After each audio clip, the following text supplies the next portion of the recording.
Hello friends, मैं आप लोगों के लिए लेके आई हूँ 1 से लेकर 7 नवंबर तक के करंट अफेयर। इसमें मैंने सारे जितने भी इवेंट्स हुए हैं इन 7 दिनों में सबको कवर किया है। तो चलिए शुरू करते हैं आज का लेक्चर। और अगर आपको कंटेंट पसंद आता है तो चैनल को सब्सक्राइब कीजिएगा, तो वीडियो को लाइक कीजिएगा। तो चलिए शुरू करते हैं। आज का पहला क्वेश्चन है, प्राइम मिनिस्टर नरेंद्र मोदी ने डिक्लेयर किया मानगढ़ धाम को नेशनल मॉन्यूमेंट। ये कौन से स्टेट में है? तो इसका आंसर होगा बी, गुजरात। ये गुजरात और राजस्थान के बॉर्डर पर बांसवाड़ा ज़िले में है और एक आदिवासी ट्राइब वाला एरिया है। किसने global investors meet invest Karnataka 2022 का इनॉग्रेशन किया? तो इसका आंसर होगा ए, नरेंद्र मोदी। पीएम नरेंद्र मोदी ने इसका उद्घाटन किया है वीडियो कॉन्फ्रेंसिंग के जरिए। बीपीसीएल यानी भारत पेट्रोलियम कॉरपोरेशन लिमिटेड का चेयरमैन और मैनेजिंग डायरेक्टर किसको अपॉइंट किया गया? तो इसका आंसर होगा सी, वी आर कृष्णा गुप्ता। इनका पूरा नाम वेत्सा राम कृष्णा गुप्ता है और इनको बीपीसीएल का सीएमडी नियुक्त किया गया। इनमें से किसको केरला गवर्नमेंट ने अपने द्वारा स्थापित पहले केरल ज्योति अवार्ड के लिए किसको चुना है? तो इसका आंसर होगा डी, एमटी वासुदेवन नायर। ये मलयालम लिटरेचर के दिग्गज हैं और ज्ञानपीठ प्राइज विजेता भी हैं। इनमें से कौन सा स्टेट होस्ट करेगा ट्रैक एशिया कप 2022 नवंबर 25 से 28 तक? तो इसका आंसर होगा ई, केरला। केरला 25 से 28 नवंबर के बीच आउटडोर वेलोड्रोम में ट्रैक एशिया कप 2022 की मेज़बानी करने के लिए तैयार है और ये सबसे बड़ी साइकिलिंग कंपटीशन में से एक है। जाम्बे ताशी, जिनका 48 साल की उम्र में निधन हो गया, वह एक, इसका आंसर होगा ए, पॉलिटिशियन। वो एक पॉलिटिशियन थे और इनका बीमारी के कारण निधन हो गया। अरुणाचल प्रदेश की लुमला सीट से ये विधायक थे। इंडियन पोस्ट पेमेंट बैंक ने भारत का पहला फ्लोटिंग फाइनेंशियल लिटरेसी कैंप कहाँ आयोजित किया? तो इसका आंसर होगा बी, श्रीनगर। श्रीनगर में निवेशक दीदी नाम से एक फाइनेंशियल लिटरेसी को बढ़ावा देने के लिए फ्लोटिंग फाइनेंशियल लिटरेसी कैंप लगाया गया। ये भारत का पहला ऐसा कैंप था। जैगल एक सास फिनटेक कंपनी ने कोलैबोरेट किया है किसके साथ contact lens credit card RuPay network पर इश्यू करने के लिए? तो इसका आंसर होगा ए, एनपीसीपीआई यानी कि national payments corporation of India. Independent Bharat के पहले वोटर कौन थे जिन्होंने राइट टू फ्रेंचाइज यानी कि अपने मतदान अधिकार का प्रयोग करते हुए 34वीं बार डाक से हिमाचल प्रदेश असेंबली इलेक्शन में मत डाला? तो इसका आंसर होगा B, Shyam Saran Negi. Energy efficiency services limited यानी कि ईईएसएल ने अनाउंस किया है किसकी appointment as chief executive officer? तो इसका आंसर होगा बी, विशाल कपूर। विशाल कपूर को अपना सीईओ बनाया है ईईएसएल ने। अदानी न्यू इंडस्ट्रीज लिमिटेड ने कंस्ट्रक्ट किया है विंड टर्बाइन मुंद्रा में। मुंद्रा कहाँ है? इसका आंसर होगा सी, गुजरात।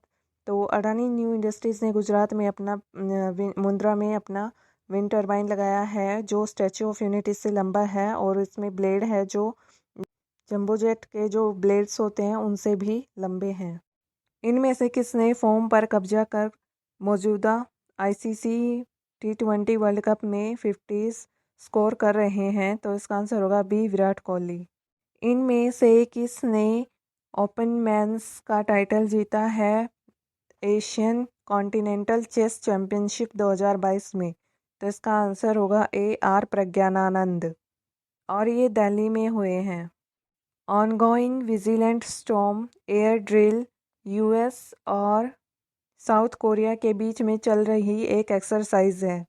यूजीसी ने अपने सभी हायर एजुकेशन इंस्टीट्यूशन को भारतीय भाषा दिवस हर साल किस दिन मनाने के लिए डायरेक्ट किया है? तो इसका आंसर होगा डी, 11 दिसंबर। शारजा सिटी के शासक UAE Sheikh Sultan Al Qasimi ने कौन सा edition Sharjah city international book fair का इनोग्रेट किया है? तो इसका आंसर होगा E, 41st। India water week celebrate किया गया 1 नवंबर से 5 नवंबर 2022 तक। इस बार की थीम क्या थी? तो इसका आंसर होगा D, water security for sustainable development with equity. Bharat में 7 स्टेट और 2 यूटीज़ अपना फाउंडेशन डे 1 नवंबर को हर साल मनाते हैं। इनमें से कौन सा स्टेट 1 नवंबर को अपना फाउंडेशन डे सेलिब्रेट नहीं करता? तो इसका आंसर होगा सी, राजस्थान। 7 स्टेट्स जो 1 नवंबर को अपना स्थापना दिवस मनाते हैं वो हैं आंध्र प्रदेश, हरियाणा, छत्तीसगढ़, केरल, कर्नाटक, पंजाब और मध्य प्रदेश। और 2 यूटीज़ हैं लक्षद्वीप और पुडुचेरी, ये अपना 1 नवंबर को स्थापना दिवस मनाते हैं। इनमें से कौन सा स्टेट होस्ट कर रहा है 3 दिन की civil air navigation service organisation conference 2022 1 से 3 नवंबर 2022 तक? तो इसका आंसर होगा ई, गोवा। गोवा में civil air navigation service organisation conference को रखा गया है।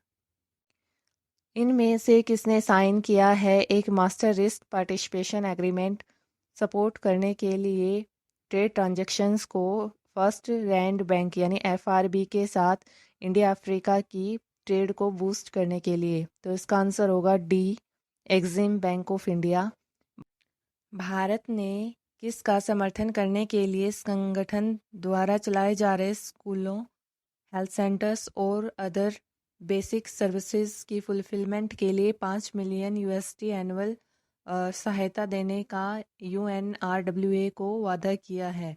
तो ये किसको सपोर्ट करने के लिए दिया जाएगा? इसका आंसर होगा सी, पैलेस्टीनियन रिफ्यूजीज यानी जो फिलिस्तीन के रिफ्यूजीज हैं उनके लिए इनको हेल्प करने के लिए भारत 5 मिलियन अमेरिकी डॉलर की योगदान देगा।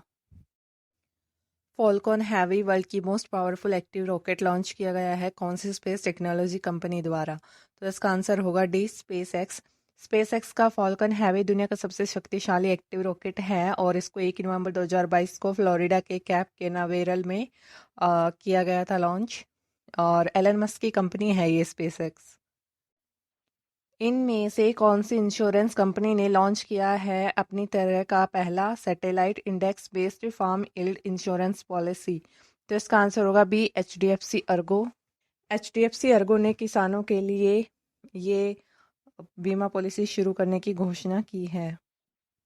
1 नवंबर 2022 को इनमें से किसको मरणोपरांत कर्नाटका रत्न अवार्ड मिला है? तो इसका आंसर होगा ए, पुनीत राजकुमार। ये प्रोफेशन से एक्टर थे। बैंक ऑफ बड़ौदा ने लॉन्च किया है BOB world opulence BOB world sapphire premium debit card अपने, इसका आंसर होगा ई, एचएनआई कस्टमर्स के लिए। एचएनआई का मतलब है हाई नेटवर्थ इंडिविजुअल्स।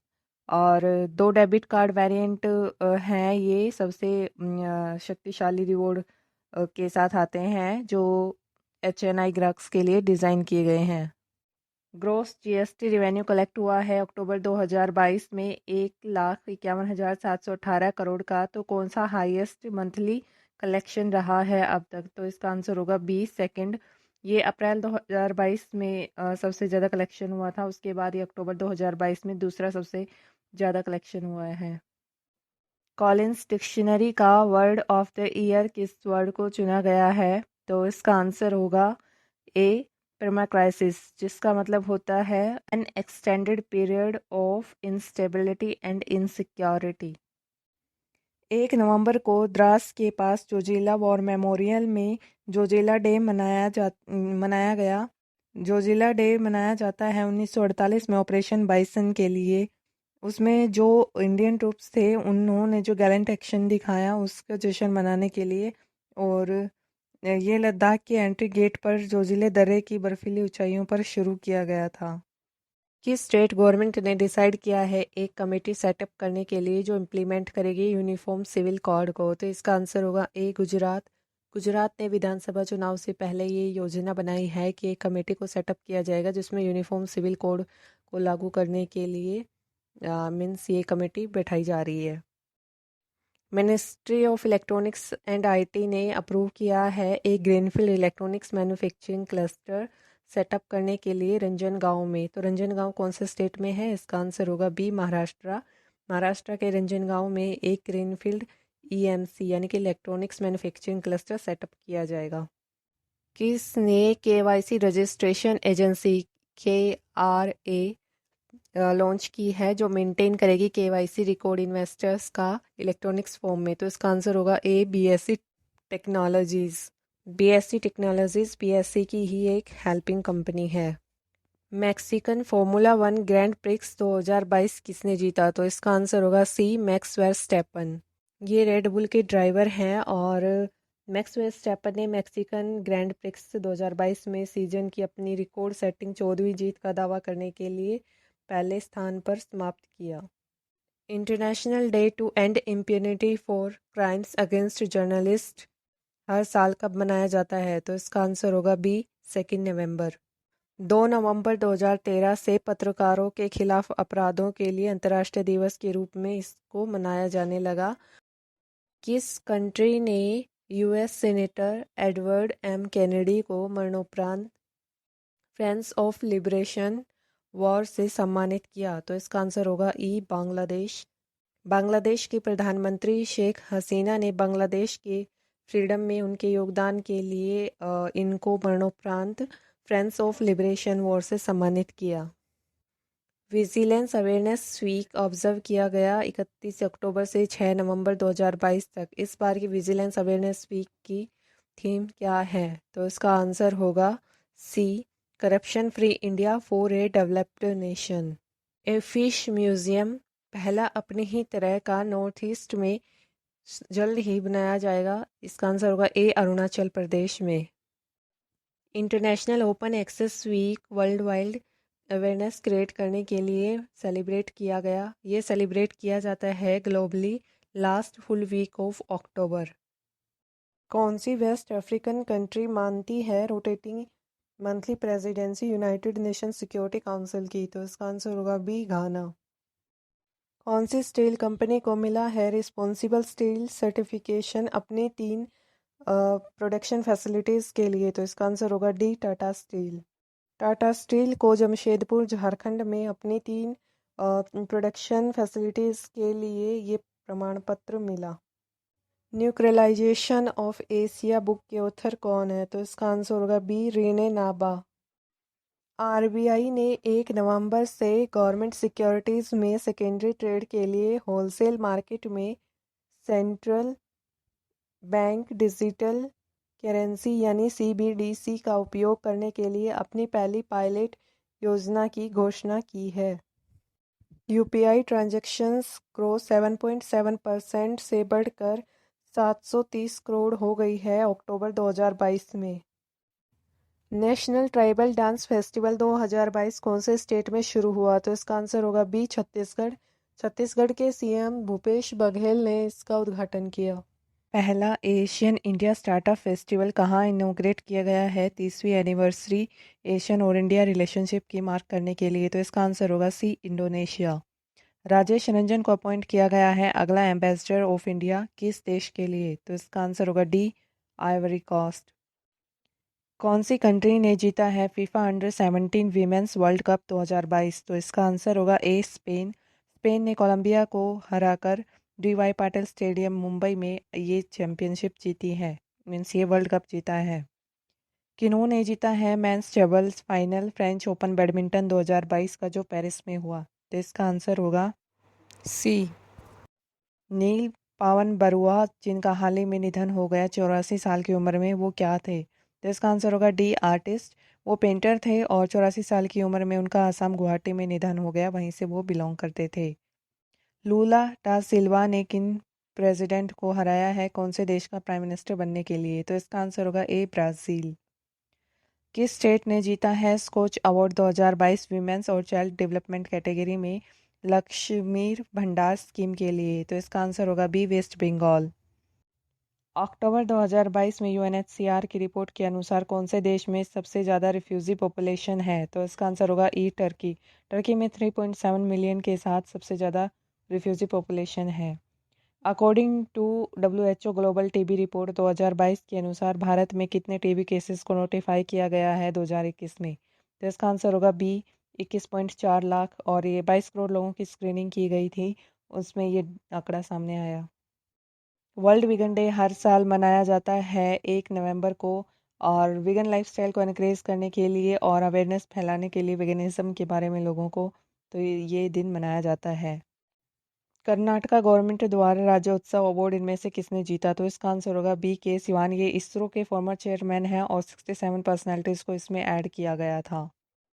जमशेद जे ईरानी को स्टीलमैन ऑफ इंडिया के नाम से भी जाना जाता है। 86 साल की उम्र में इनका निधन हो गया टाटा मेन हॉस्पिटल जमशेदपुर में। किस स्टेट ने इनोग्रेट किया है नॉर्थ इंडिया का पहला hyper scale data centre Yotta Yotta D1 तो बिल्ट? तो इसका आंसर होगा ए उत्तर प्रदेश। उत्तर प्रदेश के सीएम योगी आदित्यनाथ ने इस डाटा सेंटर का उद्घाटन किया है और ये नोएडा में बनेगा। इसकी जो कीमत है वो 5,000 करोड़ है और 3 लाख स्क्वायर फीट में इसको बनाया जाएगा। कौन से स्टेट गवर्नमेंट ने सेटअप किया है साइबर इंटेलिजेंस यूनिट स्टेट से साइबर और फाइनेंशियल क्राइम को ख़त्म करने के लिए? तो इसका आंसर होगा ई महाराष्ट्र। महाराष्ट्र के डिप्टी सीएम देवेंद्र फडणवीस ने इसका इनॉग्रेशन किया है। वर्ल्ड वीगन डे 2022 की थीम क्या है? तो इसका आंसर होगा फ्यूचर नॉर्मल और ये जो थीम है वो बेस है एनिमल राइट कैंपेन पर। सैमसंग इलेक्ट्रॉनिक्स का एग्जीक्यूटिव चेयरमैन किसको अपॉइंट किया गया? तो इसका आंसर होगा सी जे वाई ली। वर्ल्ड थ्रिफ्ट डे हर साल कब मनाया जाता है? तो इसका आंसर होगा ई 31 अक्टूबर। वर्ल्ड सिटीज़ डे हर साल कब मनाया जाता है? तो इसका आंसर भी होगा ए 31 अक्टूबर। और पहली बार वर्ल्ड सिटीज़ डे मनाया गया था 2014 में। नेशनल यूनिटी डे और राष्ट्रीय एकता दिवस हर साल 31 अक्टूबर को मनाया जाता है। उस दिन बर्थ एनिवर्सरी होती है। इसका आंसर होगा बी सरदार वल्लभ भाई पटेल की। और इनका जो जन्म दिवस है यानी कि 31 अक्टूबर उनको उसको नेशनल यूनिटी डे के रूप में मनाया जाता है। ये भारत के पहले गृह मंत्री यानी कि होम मिनिस्टर थे। भारतीय न्यूक्लियर फिजिसिस्ट होमी जहांगीर भाभा की जिनको इंडियन न्यूक्लियर प्रोग्राम का जनक भी कहा जाता है, कौन सी बर्थ एनिवर्सरी मनाई गई? तो इसका आंसर होगा सी 113वीं। पेमेंट और सेटलमेंट सिस्टम एक्ट 2007 के किस सेक्शन का यूज़ करते हुए आरबीआई ने certificate of authorisation Chennai based GI technology private limited का कैंसिल कर दिया? तो इसका आंसर होगा डी सेक्शन 8। इंडिया का दूसरा नेशनल मॉडल वैदिक स्कूल कहाँ इनोग्रेट किया गया है? तो इसका आंसर होगा ए पुरी। ओडिशा के पुरी में दूसरा नेशनल मॉडल वैदिक स्कूल को इनोग्रेट किया है भारत के शिक्षा मंत्री धर्मेंद्र प्रधान ने। माउमालू केव्स मेघालय की बन गई है यूनेस्को द्वारा घोषित पहले इंडियन जियो हेरिटेज साइट। और मेघालय के खासी हिल्स जिले में ये स्थित है और यूनेस्को ने 56 देशों से 100 साइट्स को लिया था जिसमें से भारत की ये पहली साइट बन गई है जियो हेरिटेज साइट। हाल ही में डिफेंस मिनिस्टर राजनाथ सिंह ने 2180 करोड़ यानी कि सी 2180 करोड़ की लागत से बने 75 इंफ्रास्ट्रक्चर प्रोजेक्ट्स को नेशन को समर्पित किया है। और राजनाथ सिंह ने 28 अक्टूबर को लद्दाख में DSTBO रोड पर एक सेरेमनी हुई थी, उसी में सीमा सड़क संगठन ने ये बनाया था। हाल ही में सऊदी अरेबिया ने जीती है बिड 2029वें एशियन विंटर गेम्स को होस्ट करने की। DJSI CSA की 2022 की एडिशन में लगातार तीसरी बार most sustainable oil and gas company कौन सी रही है भारत की? तो इसका आंसर होगा ए BPCL। हाल ही में इंडिया ने ऑस्ट्रेलिया को सुल्तान ऑफ जोहर कप में हराया है, तो ये कौन सी बार था? तो इसका आंसर होगा बी थर्ड। तीसरी बार भारत ने ये सुल्तान जोहोरा कप जीता है। IMT ट्रायलेट पहली जॉइंट मैरीटाइम एक्सरसाइज है जो भारत मोजाम्बिक और तंजानिया की नेवीज के बीच में हुई है, तो इसका आंसर होगा D. UN trust fund for counter terrorism के लिए भारत ने कितना कंट्रीब्यूट किया है हाल ही में? तो इसका आंसर होगा सी 5 लाख डॉलर। और फॉरेन मिनिस्टर एस जयशंकर ने ये घोषणा की थी कि वो आतंकवाद से लड़ने के लिए UN ट्रस्ट को 5 लाख डॉलर की अमाउंट देंगे। वर्ल्ड सिटीज़ डे 2022 की थीम क्या है? तो इसका आंसर होगा ए। इनमें से किस स्टेट ने अपने प्रमुख योजनाओं पर लिए गए डिसीजंस और सभी डिपार्टमेंट के रियल टाइम डेटा तक पहुंचने के लिए CM डैशबोर्ड को लॉन्च किया है? तो इसका आंसर होगा ई हरियाणा। हरियाणा के चीफ मिनिस्टर मनोहर लाल खट्टर ने इसको लॉन्च किया है, जिसमें सभी डिपार्टमेंट के रियल टाइम डेटा को शो और जो डिसीजन हो गए उनको देखा जा सकेगा। ओडिशा के ढेंकानाल में बाजीराव नेशनल फुटबॉल टूर्नामेंट का इनॉग्रेशन किसने किया? तो इसका आंसर होगा डी, धर्मेंद्र प्रधान। हाल ही में किस देश ने सबसे लंबी पैसेंजर ट्रेन चलाकर विश्व रिकॉर्ड बनाया है? तो इसका आंसर होगा ई, स्विट्जरलैंड। स्विट्जरलैंड ने लॉन्गेस्ट पैसेंजर ट्रेन को ऑपरेट करके ये वर्ल्ड रिकॉर्ड कायम किया है और 175th एनिवर्सरी थी कंट्री की पहले ट्रेन सिस्टम की, तब इसको लॉन्च किया गया। Niva Bupa health insurance company limited ने किसके साथ पार्टनरशिप की है best in class health insurance solution provide करने के लिए बैंक्स कस्टमर्स को? तो इसका आंसर होगा सी, आईडीएफसी फर्स्ट बैंक के साथ। इनमें से नया president federation of Indian chamber of commerce and industry यानी कि फिक्की का किसे अपॉइंट किया गया है? तो इसका आंसर होगा डी, शुभ्राकांत पांडा। इनमें से किसको सिलेक्ट किया गया है केरला गवर्नमेंट्स के प्रेस्टिजियस एजुथाचन पुरस्कारम 2022 के लिए? तो इसका आंसर होगा बी, सेतु। ये मलयालम फिक्शन राइटर हैं और इनको सिलेक्ट किया गया है केरला गवर्नमेंट की साइड से एजुथाचन पुरस्कारम के लिए इस साल, इनके मलयालम भाषा और लिटरेचर में सहयोग के लिए। कार्नेटिक वोकलिस्ट अरुणा सायराम को किस देश की सरकार ने शेवेलियर डी ऑल आर्ट्रे नेशनल डू मेरिट the knight of the order of the merit से सम्मानित किया? तो इसका आंसर होगा ए, फ्रांस। फ्रेंच गवर्नमेंट ने इनको ये पुरस्कार देकर सम्मानित किया है। इनमें से कौन नवंबर 2022 में इजराइल का नया पीएम बनने के लिए तैयार है? तो इसका आंसर होगा D, Benjamin Netanyahu. UN general assembly ने किस दिन को वर्ल्ड सुनामी अवेयरनेस डे के रूप में मनाने के लिए नॉमिनेट किया है? तो इसका आंसर होगा ई, ऑस्ट्रेलिया भारत बायलैटरल रिलेशन पर उनकी सेवा के लिए general division of the order of Australia में एज एन ऑनरेरी मेंबर किसे अपॉइंट किया गया है? तो इसका आंसर होगा सी, अमित दास गुप्ता।